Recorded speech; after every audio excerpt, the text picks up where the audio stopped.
Jesuit church in London at Farm Street. It's been a roller coaster of a day. The outpouring of grief, in particular today, has been very poignant for me. We gathered this morning at 10 to 9 to welcome our homeless parishioners. We served exactly 93 with lunch from, I think it was Claridge's today. I think it's either Claridge's or the Con or one of the private members' clubs, the Robin Burley clubs, Annabelle's or George or some of the others. They came in, and with our other parishioners and our volunteers and quite a number of young people as well from my young adult ministry, we watched the funeral, and you could hear a pin drop. It really was very, very poignant. People are shocked. They're really missing him, I think. A lot of people have said this, I think, in the media, that he was the kind of person, regardless of what you thought he was standing for, and of course he stood for all sorts of things. He stood for the poor, for those on the margins. He stood for our addressing the issues of climate change and the integrity of creation and our role in creation. He stood above all, though, I think, for people, and that phrase, the people's pope, came to mind today as well, because as many people have said, even if they'd not met him, people really felt they knew him, and they felt that he really cared about them, and that was the mark, I think, of his papacy. As a Jesuit yourself, was it like landing on the moon and sticking the flag into the surface of the moon when a Jesuit was elected as Pope? Gosh, landing on the moon and sticking the flag in the moon. What I mean is, obviously, a groundbreaking moment for the Jesuits, because you'd never had a Pope before. You might not have one for a long time yet, but it was a representative of your order.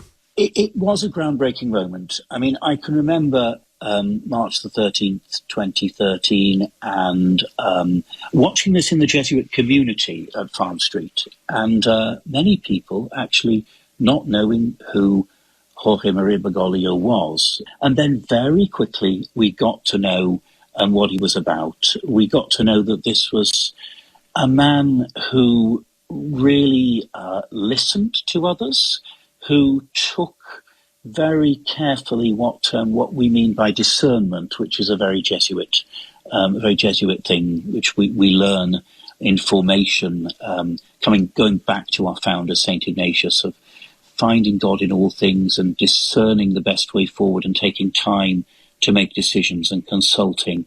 And that's not to say that doesn't happen in other religious orders and in other communities and in the church as a whole. But it was something which we noticed in him. So it was like he very clearly, he was clearly a brother.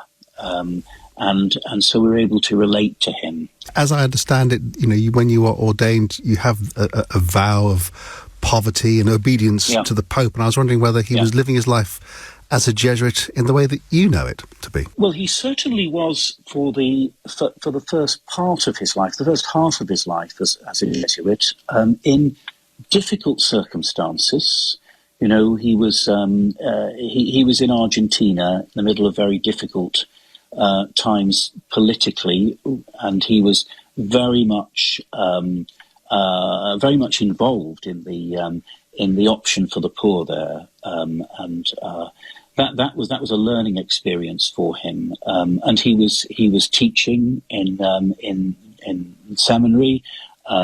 He would have been giving spiritual direction. He would have been doing pastoral work. He would have been living in community. He would have been doing all those things. And then when he became a bishop, of course, his life did change considerably. But being a Jesuit and the experience of the spiritual exercise of St. Ignatius, which are central to who we are as members of the order, making a long retreat, 30 days in silence twice in our lives, that was clearly very important to him. Yes, even though he, for most of his life, or for the second half of his life, he wasn't living in a Jesuit community with other Jesuits, there was something very Jesuit about him all the way through, and clearly in these last 12 years as Pope, that's come through very strongly. I don't think you're going to get a Jesuit Pope next time round, or even the time after that at the moment, are you? No, it's up to the Holy Spirit. It's unusual that a priest a bishop in a religious order becomes Pope. Every Pope is a Pope for a particular time. And Francis, for me, he was, regardless of his being a Jesuit or not, he was the right Pope for this time. You know, the church had been all sorts of problems. Obviously, the abuse crisis, corruption, financial corruption, amid all the wonderful things which the church does, such as our army of volunteers who work with the homeless, all the wonderful work that goes on in healthcare. We needed Francis to address that and to be a man who really humbled himself into simplicity. You know, the choice of the name to start with Francis, that this was, take Francis of Assisi, who was this crazy person who was living poverty really radically and in touch with the earth, in touch with the integrity of creation of the planet. And this was the man for the time. So I'm praying for a Pope who's right for this time, for this age. So that's parish priest of the Jesuit Church in London at Farm Street, Father Dominic Robinson.